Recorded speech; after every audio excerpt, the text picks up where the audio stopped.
संसद का शीतकालीन सत्र जारी है। कई बिल टेबल किए गए हैं, कई बिल लाने की भविष्य में प्लानिंग भी है और संसद के शीतकालीन सत्र पर देश की नजर भी है, क्योंकि विपक्ष कई मुद्दों को लेकर सरकार से जवाब मांग रहा है।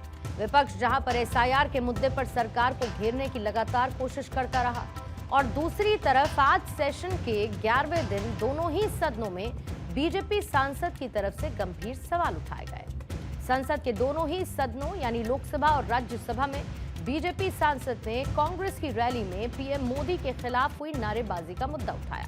राज्यसभा में जेपी नड्डा ने सवाल उठाया तो प्रियंका गांधी की ओर से कहा गया कि हमें नहीं मालूम कि किसने नारेबाजी की थी। ये तो बात संसद की कार्यवाही की, लेकिन क्या हो जब लोकसभा में नेता प्रतिपक्ष राहुल गांधी की गैर मौजूदगी हो, तो क्या विपक्ष मजबूत तरीके से अपनी बातों को संसद में उठा सकेगा?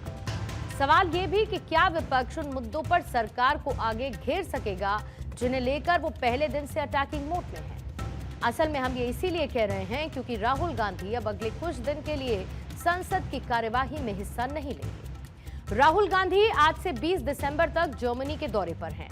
संसद का शीतकालीन सत्र जो 1 दिसंबर से शुरू हुआ 19 दिसंबर को खत्म हो जाएगा, यानी अब से राहुल गांधी के बगैर ही विपक्ष अपनी बातों को संसद के पटल पर रखेगा।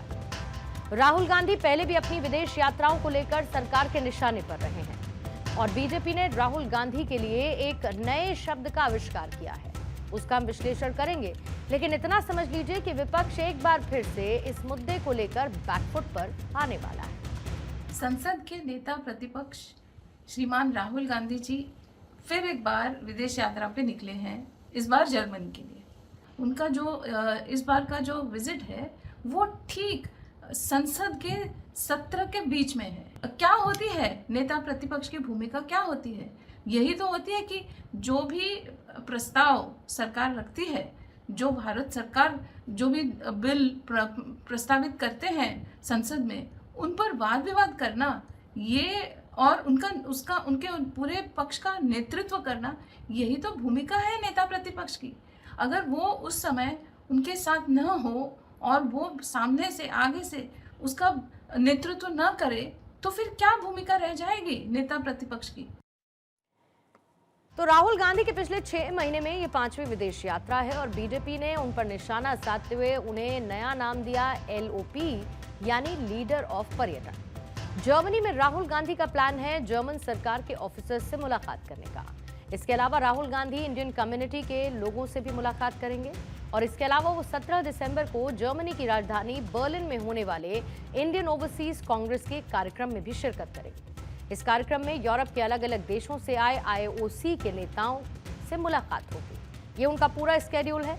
लेकिन राहुल गांधी की विदेश यात्राओं की टाइमिंग हमेशा से हेडलाइंस में रही और इस बार भी उन्होंने अपनी यात्रा के लिए ऐसे समय का चुनाव किया जिसे राजनीति के जानकार ठीक नहीं बता रहे। उनका मानना है कि संसद की महत्वपूर्ण कार्यवाही में उन्हें रहना चाहिए।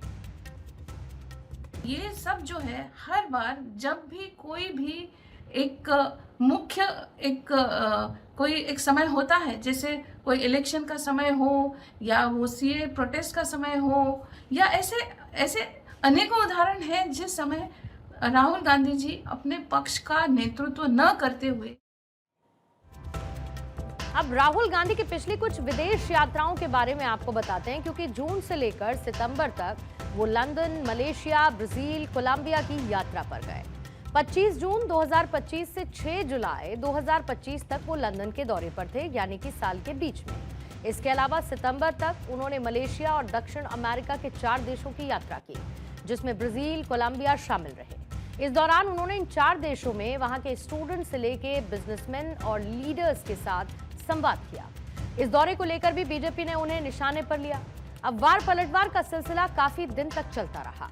राहुल गांधी की विदेश यात्राओं के चलते उनकी पॉलिटिकल जर्नी हमेशा से प्रभावित होती रही है और राहुल गांधी की इन यात्राओं पर बीजेपी अक्सर बरसती दिखी। बीजेपी का सीधा सा तर्क है कि उनकी यात्रा हमेशा से ऐसे समय पे होती है जब देश में कोई बड़ा इवेंट हो रहा होता है या फिर होने वाला होता है।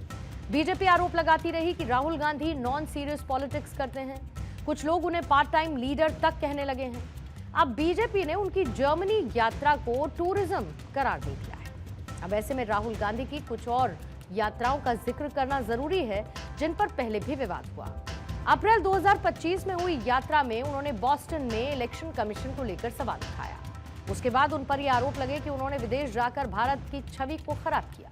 इससे पहले दिसंबर 2020 में उन्होंने ऐसे समय में यात्रा की थी जब कांग्रेस का फाउंडेशन डे था। इसमें भी वो शामिल नहीं हुए और कुछ विधानसभा चुनावों में इसका असर भी नजर आया। राहुल गांधी अपनों के ही निशाने पर आए।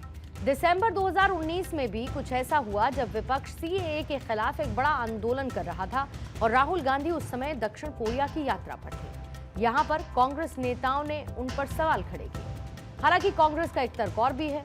अब क्योंकि सिक्के के दो पहलू हैं, ऐसे में उस दूसरे पहलू को भी जान लेते हैं। कांग्रेस का यह कहना है कि सरकार जरूरी मुद्दों पर ध्यान देने की बजाय राहुल गांधी की विदेश यात्राओं पर ज्यादा ध्यान देती है और ये ठीक नहीं। हालांकि सवाल राजनीति के कुछ जानकार भी उठा रहे हैं कि इन यात्राओं से कांग्रेस को ज्यादा नुकसान होता है। एक तो बीजेपी को मौका मिल जाता है कांग्रेस को आड़े हाथों लेने का, और दूसरा जब पार्टी को राहुल गांधी की सबसे ज्यादा जरूरत होती है तो वहां पर वो अनअवेलेबल होते हैं, मौजूद नहीं।